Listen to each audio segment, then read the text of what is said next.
ผู้สาวฮัลโหลสบายดีลิศเอ้าโอ้ยความคิดดื้อพวกนี้ว้ายยานว้ายยานบ่นั่นเฮ้ยนั่นโอ้ยตายหนีอยู่เด้อหนีปลาเล็กเอ้ยเอายานเนาะยานคนคิดดื้อยานพี่น้องเฮ้ยนี่ชนกี่ดื้อกับญาติเป็นแบบนี้เอ้าแล้วขึ้นเมตตังนะดื้อพี่น้องเลยตื่นหากระป่อนเขาแล้วมาเถิงวอเดี๋ยวป่อนเขาแล้วมามั่มกินอีกบ่เขามามั่มบ่กินอีกบ่มาแกออกมายังลูกบ่แกเอาไม่ไว้เจ็ดเด้อเอาอันใหม่นั่นเอาดิ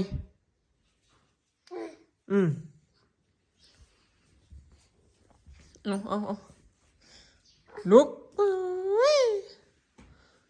อย่าไปเอามาเลย no อย่าได้ลูกตกแตกได้เย็นรุดมือเด้อ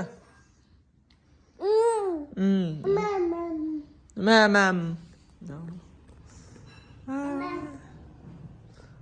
ตึงตะตึงเอาพอนตึงนี่ตกแตกแต่เนาะลูกข่อยสบายดีเด้อพี่น้องสบายดีบัดทุกคนเนาะกุมป่อนเขาพนักงานพี่น้องนี่แหละแต่ละมือเดือนนี้นะบ่ได้อยู่คอกดอกพี่น้องมีแต่ปล่อยหลอกแถวเฮือน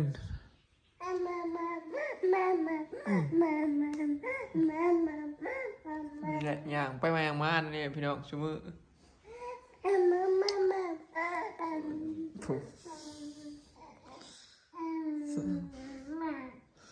2,500พายสาวอันนี้ก็ดูอย่างแท้เลยนี่ฮะอย่างเหรออันนี้มึงเนาะเฮ้ยหญิงขี้ลายโอ้อย่างคือคนเมาเปล่าไปตากแดดบ่ออกบ่ไปตากแดดปะหูมาพี่น้องเย้ยิ้มมาแต่ไกลอีกเด้น้องมาตากแดดเนาะพาลิศมาตากแดดย้ำเศร้าพี่น้อง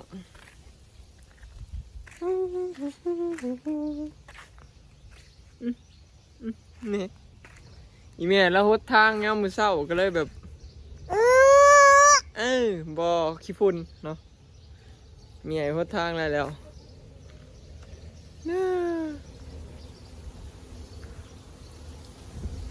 เสียงรถจังมา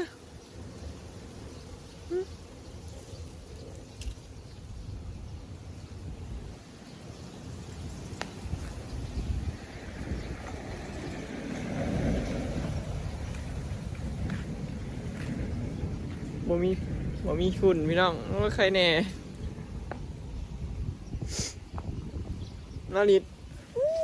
หอมด้วยใส่หอมนะหอมไปทางไหนหอมเอ้ยตากแดดรู้สึกร้อนๆนะลูกรู้สึกร้อนเนาะร้อนบ่เนี่ยเป็นนะลมพี่น้องมือนี่ลมแห้งเนาะแบบหนาวมือเศร้าลุกตุ้มผมหนาวตากแดดที่น้อยจะกัดสิเขาแล้วลูก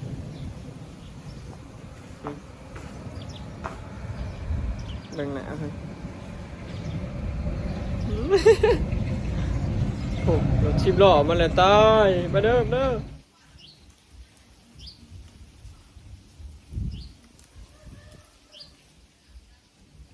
ตากผ้าให้อาลีพี่น้องตากผ้าให้ลูกสาวแบบ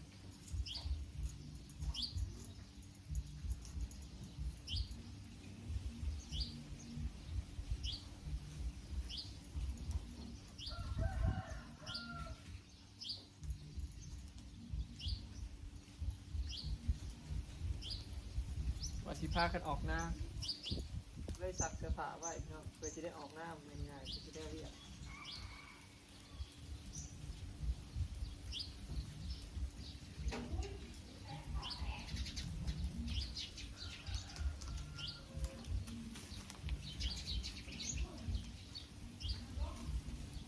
อลิสก็นอนอยู่ในรับนอนทางก็ตื่นกี่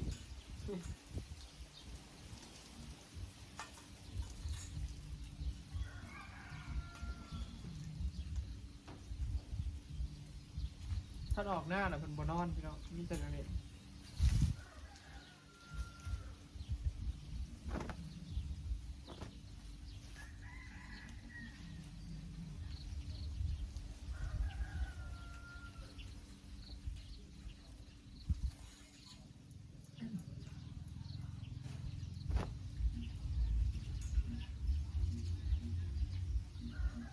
หอม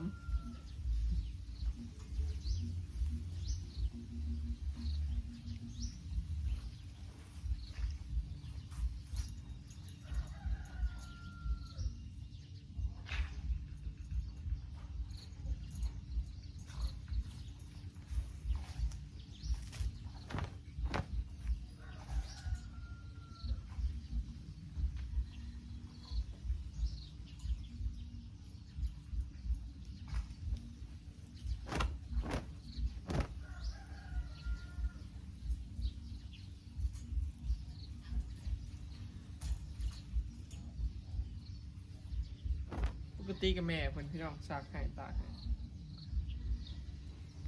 แม่เพิ่นบ่ว่างก็เลยมาตากให้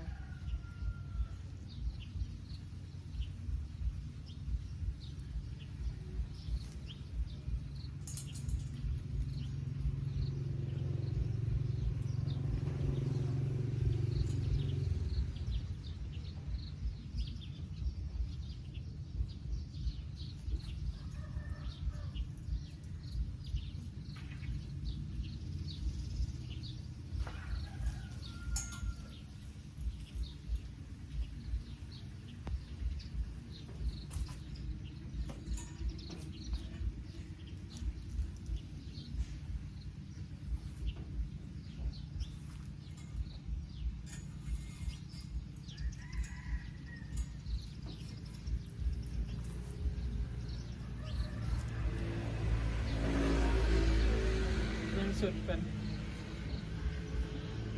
สุดมีแต่ตะมุกที่นี่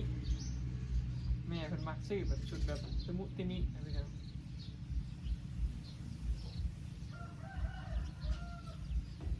ลูกสาวคนแรกก็คือน้อยหนึ่งพี่น้องเสือผ่าลายเห็นสุดได้งามกับซื้ออดใจก็ได้เวลาไปเล่นไปเที่ยวใส่เห็นสุดงามๆก็เอาและอย่างไกลไปไกลมาแล้วลบซื้อแน่บ่ซื้อแน่นะพี่น้องไปมาใกล้บ่ได้อดใจบ่ได้อีหลีพี่น้องซื้อแน่เห็นอาลิใส่ก็สิเป็นตะแพงเนาะนี่สินะ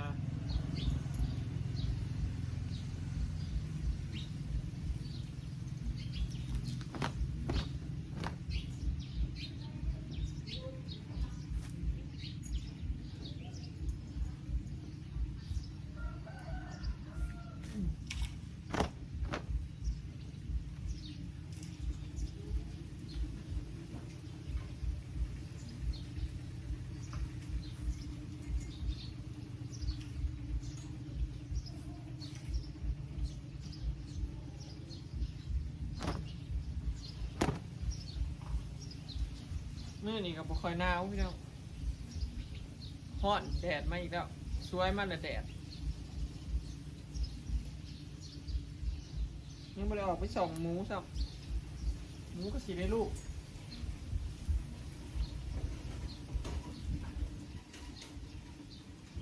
หมูอีแม่สิได้ลูกพี่น้องพังเบิ่งถ้าชีวิตมื้อนี้บ่ว่าสิได้มันสิได้มื้อนี้หรือบ่เกินมื้ออื่นพี่น้องถ้ามื้อแรงก็เดี๋ยวไปเจาะเดี๋ยวไปเฝ้า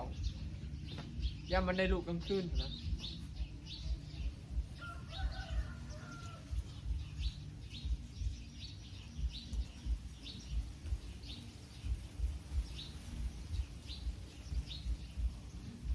มูบางคนคือว่าบางคนว่าต้องเฝ้ามันต้องได้เฝ้าพี่น้องแบบบางเถื่อมันก็คือคนนี่นะบางเถื่อมันก็เบ่งคลอดบางเถื่อมันเบิดแห้งเบ่งลูกมันเนี่ยสิลูกมันฆ่าเนี่ยมันก็ตายได้เด้อพี่น้องเอาก็จำเป็นต้องได้เฝ้าเลยบ่เฝ้าก็ได้เนาะเขาเรียกแบบบ่สนใจอ่ะแบบปล่อยไปนั่นได้แบบบ่อยากเบิ่งก็อย่าอยากตายอย่างนี้ก็อย่ามันอย่างเดียวแบบนั้นได้เนาะบ่ยากกันเคยมีเด้หมูน้องโตมันก็แบบมันคลอดแล้วลูกบ่ออกเลยนะพี่น้องจกพ่อจกเข้าไปแล้วก็จกลูกออกจกบ่ออกบ่ได้น้องโตครับจกซอยนะก็บ่ได้เร่งคลอดให้ก็บ่ออกเนาะมีนะพี่น้องเคยมีนะบ่ฮู้ว่ามันเป็นยอดหยังมันแบบหมูพันผัดบ่คือคนเลยพี่น้องคนยังว่ามันคลอดเองบ่ออกยังว่าได้ผ่าเนาะหมูมันผ่าบ่ได้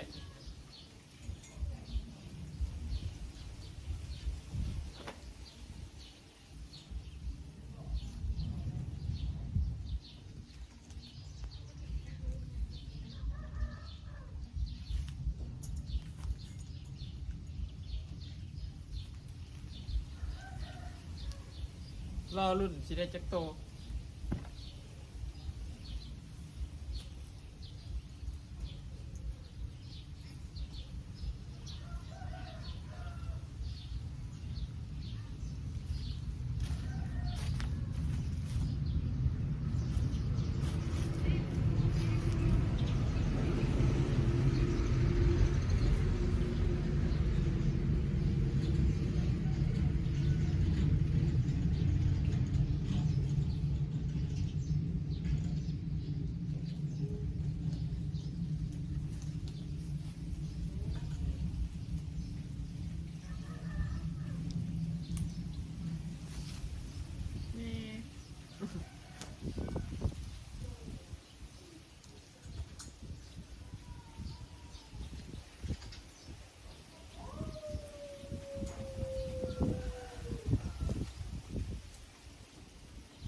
บอยหมักสุดนี่เนาะ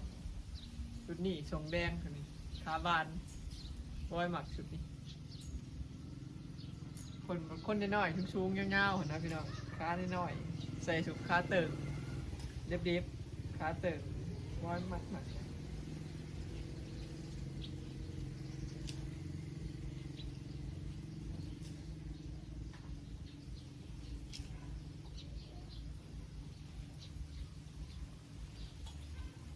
เดี๋ยวจักหน่อยสิออกหน้าพี่น้องเนาะคลิปนี้ก็สิขอเก็บภาพบรรยากาศไว้ชั้นนี้เด้อเนาะเดี๋ยวถามเบิ่งว่าสิออกไปยังพี่น้องออกไปหน้ามื้อนี้มีงานมีเวียกอยู่หน้าเนาะเดี๋ยวถามติดตามเบิ่งพี่น้องคลิปหน้าเนาะคลิปนี้ก็สิจบไปชั้นนี้เด้อเนาะไปแล้วสบายดีเดี๋ยวตากผ้าให้อลีฉันแล้วกันพี่น้อง